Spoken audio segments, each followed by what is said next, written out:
Welcome back to another episode of Jason's Bricks and 5, where I discuss LEGO content in videos of around 5 minutes. I have an order here today. This is an order that I placed back in June, and it is, I believe, a Bricklink Designer set. Now, I did order one in Series 1, and this is going to be from Series 2. At least I think it is. Let's go ahead and open it up and see. I'm thinking I might actually build this one.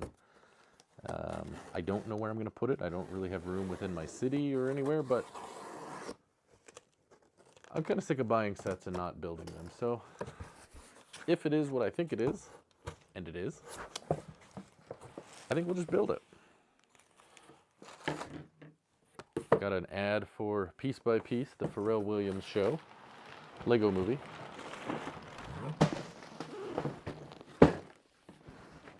There it is. We got our Brickcross station. So I'm guessing this is a plate and a half, so 48 by 32 is what it looks like here.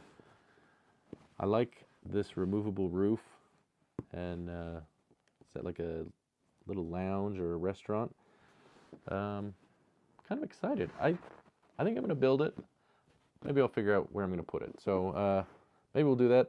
Probably won't show a time lapse. I think those are kind of boring, but we'll be back in a minute and see how the build looks. All right, so we have the build completed. And overall, I have to actually say I am very pleased with not only the build, but the build experience. I was, kind of curious how I'd feel about that, not having the actual instruction booklet. Instead, it came with a little card, and then there's like QR codes you can go to get the instructions. But overall, yeah, I think it looks really good. I'm happy with it. It appears to be maybe a little bit shorter than some of the other modulars because it's really just got 2 stories and then, kind of this roof. But that's okay. I don't know that you really need a high-rise train station. But I do like the detail in here. So, you've got, of course, the train station, and then inside there is that great sign with the destinations and the times and all of that you would see if you were in any, major train station, probably anywhere in the world, I would guess. But so that is really cool. It's got the stairway coming up, but then on the side, it has on the bottom the newsstand, and you can open the door here to see. So you've got the newsstand down here, and then you've got the kitchen up here for the restaurant, the End of Dark Ages. I guess, is it a coffee shop maybe? I don't know. Makes me think of, coffee, like a dark roast kind of thing. But yeah, and we'll turn it around here quickly. So you've got the platform back here, and it came with actually 4 pieces of track, because that's how they're bundled with the little peg through there, but you only use 3. So you get a bonus piece of track. Anyway, yeah, it's just a really good little build. My compliments to the designer. They have a little thing here, talks about a Marcos Garavelli. So compliments to you on a great build, great design. Yeah, overall I really do like it. I did find these teal awning pieces to be kind of an interesting choice. They don't really seem to match with anything else in the build, but it's all right. If you design it, you can decide how it looks, right? A couple of things. So mine, I did Mills plate it, and I find it's a lot easier to do. Ooh. I find it's a lot easier to do when you're building it rather than go back afterwards. So I did Mills plate it, and I also swapped out the dark gray tiles on the front because the rest of my city I've done that. I've changed out those dark gray sidewalks to the light gray because that's what I like. That seems more realistic to me, I guess. But yeah, I'm happy with it. It comes with a small sticker sheet. You can see they're all applied, of course, but not too bad. I think there was, 10 or 11, 12 stickers, it says. So the set includes 8 minifigures. They're all pretty standard as far as the part usage and what you might find on like the pick-a-brick wall, but they do look really good, and you can see how they add to the life of the station. I do think the roof piece is interesting. It was an interesting technique to build. And so I did like it. It does become a little repetitive. I'll just be kind of honest on that, but it's not too bad because it's not like you're doing, you know, hundreds of steps of this. It's just kind of the last 2 bags. And that was another thing that was interesting is on the last bag, I think it was 17 and 18, you actually used both bags at the same time. So not too many times does it tell you to you know, open bags 1 and 2 or whatever. You know, you'll have multiple bags that are labeled the same number, but not different. So I did think that was kind of a strange thing that Lego had done there.